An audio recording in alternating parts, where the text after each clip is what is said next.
Hi, I am Vanessa, and I am from Garden Farms. And so today we're going to be talking about tomatoes.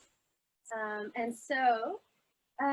just going to talk about just kind of like the ins and outs, what to do, what to try. And I know that this is kind of everybody's like favorite topic. I guess the first things first, you can grow tomatoes in a pot or in your garden. Whatever you think provides you with the best space. Sometimes you don't have the available space to have a garden. So if you're considering growing in a pot, I would say always take into consideration that the size of the pot will determine how big the plant will get. So, as above, so below. So if you want to think about the bottom, the actual pot size reflecting the size of whatever canopy you're going to have above. So for example here, if I'm going to grow in a pot this size, then I am going to have a tomato whose canopy is not much bigger than this, for example. So when planting tomatoes, I would generally recommend to plant in something like this, or even like a 5-gallon bucket that you pick up from the hardware store. Those are great because, again, you have all that space below for the roots to grow and expand in, and then your plant will get much bigger above ground. These ones are really nice too. Sometimes you can just find these, you can contact, if you see landscapers working in your neighborhood, you can just ask, they're usually just throwing these away all the time. So say, hey, can I use that? So that's kind of always nice. So kind of first things first, when planting tomatoes, you want to, you might have heard the saying to plant your tomatoes deeply. And so the reason why they say that is if you look closely at its tomato stem, I don't know if you'll be able to see it on this camera here. Oh yeah, you can. So you're gonna see all these little kind of fuzzy hairs along the stem. So when you plant those in the soil, those little fuzzy hairs will become roots. So the deeper that you plant your tomato, the more root structure it's gonna have. So what I always do with my tomatoes is I always just pinch off the lowest leaves, and then I'll plant it all the way to the next set of leaves. So I would plant my tomato that deep. So when I put it in the ground, it's just gonna be like this little bushy plant, just pop it out of the ground right there. Another technique that you can do is lay your tomatoes down and kind of dig a little trench, and then bury your tomatoes kind of sideways. So just the top is gonna be popping out of the soil. So the first couple days or so, the leaves are gonna be laying down flat on the soil, but after a couple days, the plant will pop up, to reach the sunshine. So that's a nice little trick. And then, we'll go into companion planting and something else that you can do with this kind of downward planting. Actually, we'll just go into it now. So when it comes to tomatoes, the pests that you'll deal with will be number one, hornworms. So tomato hornworms are these gigantic caterpillars that are very like Alice in Wonderland looking caterpillars. They have these little red horns on the end, on their tails. And they will just devour your plant. So it'll be just a couple days go by and you'll go out and you'll just see nothing but little sticks on your tomato plant, just nothing but stems. They'll eat all the leaves. The best thing to do as a preventative would be to, you can spray garlic repellent. So there's a great product called Garlic Barrier that they sell at Star Nursery. And it's basically repels the moth that is going to lay the eggs on the tomato plant. Another thing you can do as a repellent is neem oil. Neem oil is a type of horticulture oil that you can also find at Star Nursery. But just, keep in mind that it is a tree nut. So if you do have tree nut allergies, you might not want to use neem oil. But basically what that does is prevent the moth from laying its eggs on the plant. Once you have hornworms, what they do is they like to eat, and then at the end of the day, they go down and they kind of bury themselves right into the soil line. So you won't see them, or when it's really hot outside either. So like right at noon or so, when midday sun, they're gonna go down there. So the best thing to do is just go out early in the morning, first thing in the morning, every morning. Just go out and look for them. They'll start small, but they'll end up getting like the size of your finger. And it's weird because they're very camouflaged. So you might be like all in the plant, just you're just looking, you're like, oh my God. So but they're really cool, but they're scary, and they're huge. So if you have, I think lizards maybe eat them, chickens eat them.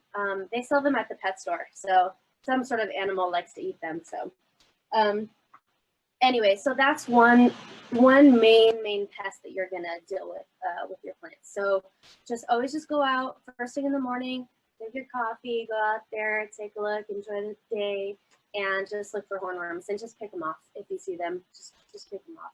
Whatever, it's no big deal. The problem comes when you let days and days and days go by, and then there's one on there that you didn't see, and then it'll get out of your plant. So, and then also they like to hang out on all nightshades. So not just tomatoes, but peppers and eggplants too. Most commonly, they'll be on your tomatoes, but if you have peppers and eggplants nearby, check for them too, because they might be hanging out on those as well. Okay, so let's see here. Another pest that you might deal with your tomatoes are these little spider mites. So spider mites come mostly because of a lack of airflow. And so you just want to make sure that, your tomatoes, if they're super bushy, just make sure that you got some airflow. You can clip some leaves here and there to allow some good air to filter through there. Another issue with that airflow that you might find is fungal infections. So like powdery mildew is one, a very common one for your tomatoes that come with a lack of airflow. And that is, you'll see kind of, it's just like what it sounds like, a powdery film on your plants. That is a fungal infection. So what you can do there, again, trim it up, but also you can get a mixture of 1/9 part milk. So if you do like 1/4 cup of milk, and then 2 1/4 cups water, and then you can do that as a foliar spray. Now, two things about that. Anytime that you're dealing with fungal infections, they're very, very contagious. So if you're ever clipping a plant that you see that you're working with that has powdery mildew on it, or like rust or any kind of other sickness that it has, get some rubbing alcohol and clean your pruners off, because if you go and start pruning another plant, you're going to spread that fungal infection to the other plants as well. So you want to be sure to clean those. And then the other issue is, what is the other issue? I don't remember what I was going to say. But let's talk about rust. So rust is another fungal infection that is very common for tomatoes. And you will find these kind of, they look like little dark spots. Oh, I know what I was going to say. I'll say that later. They look like little dark spots on your leaves. Very common. That is another fungal infection. Same deal, treat it the same. Another thing you can do for fungal infections is get liquid copper, and they sell a product called liquid copper. And then just follow the instructions on dilution, and then you can spray your plant with that. A really awesome old farmer trick is to, so any penny that was made before 1983 is fully copper. So you can find pennies before 1983 and actually plant them at the base of your plant. And that provides copper to your plants. It actually shifts the pH a little bit and makes it inhabitable for certain fungal infections like rust and powdery mildew to survive. So that's just a cool little trick you can do. The thing I was going to say was anytime you're spraying your plants, you always want to make sure that you're spraying at around sunset.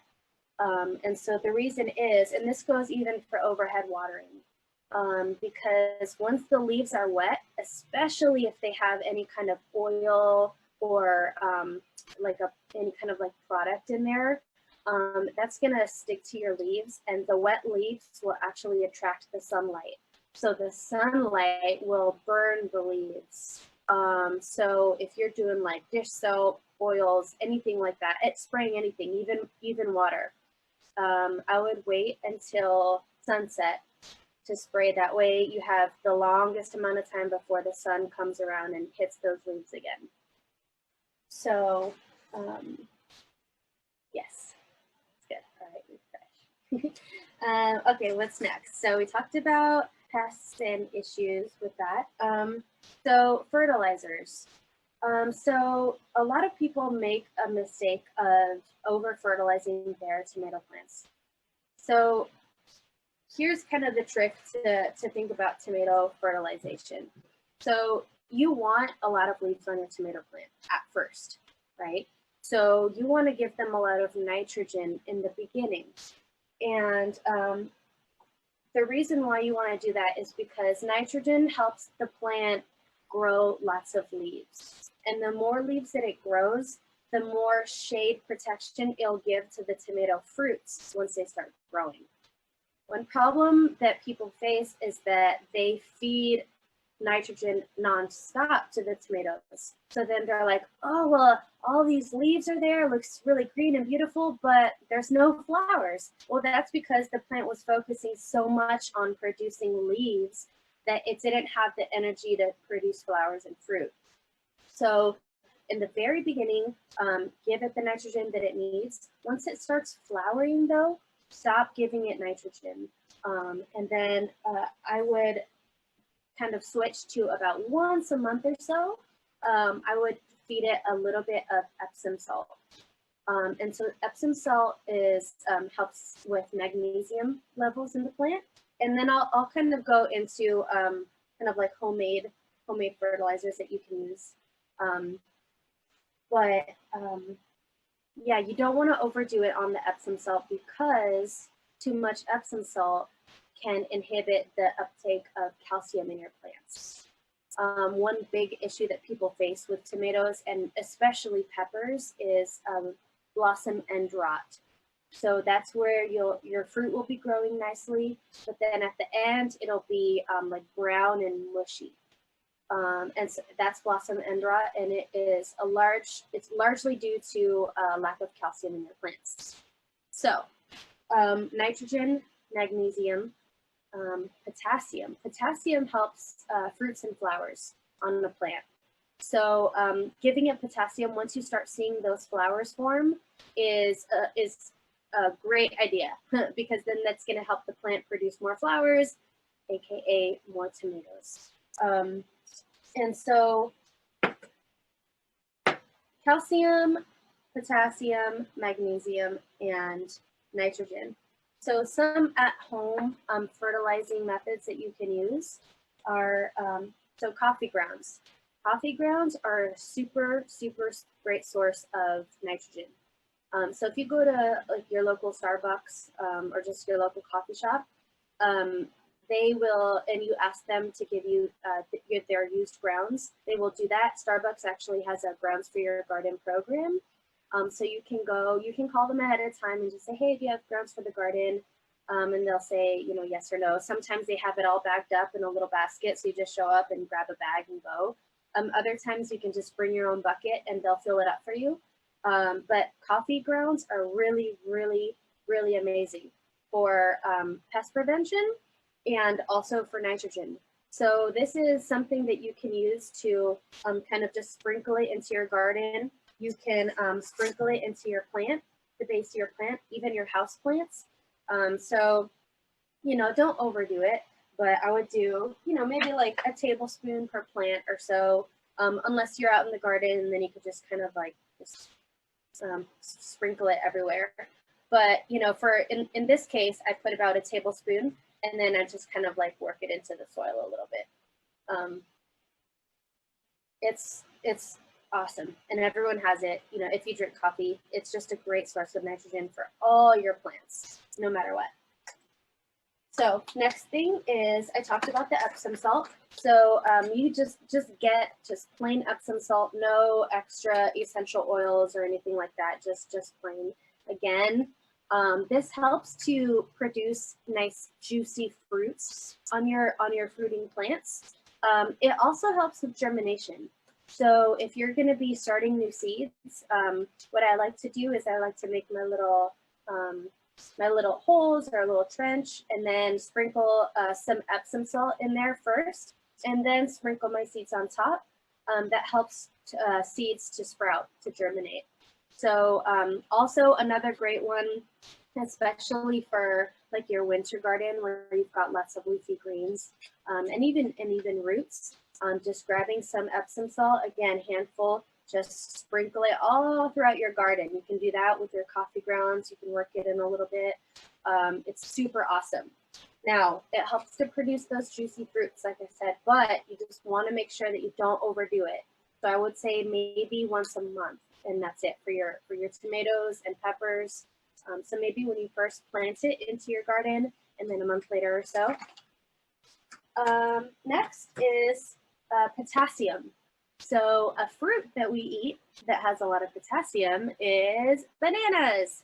So banana peels, if you actually chop them up and bury them into your soil, that's a great source of potassium for your plants. And plants need that potassium. The potassium is the K in NPK. When you go and get fertilizers from the store and it's got those 3 numbers, NPK is what they stand for, and it's nitrogen, phosphorus, potassium. So it's one of the main things that plants really like and needs to grow. So just cut up those banana peels, bury them in the garden. It's a great source of potassium. Again, you don't want to overdo it, but if you want to do that like once every 2 to 3 weeks or so, especially like I said, when the plant is starting to show its flowers, that's a great thing to do. Lastly, eggshells. Eggshells provide a great source of calcium for your plants. Now, calcium, it's a very slow uptake for plants. So eggshells is something that you can't really overdo. So what I like to do is, this is something that I just keep in my kitchen all the time, just in a little corner. And if we're making eggs, I just rinse out the shells and I throw them in here. After a couple of days, they're fully dried, and then I just crush them up. So just to save space. Now, once this jar is completely full, what I will do is, at this point, you can just sprinkle this in your garden, but I like to take it a step further, and I actually put this in a blender, and I blend it up into a powder form.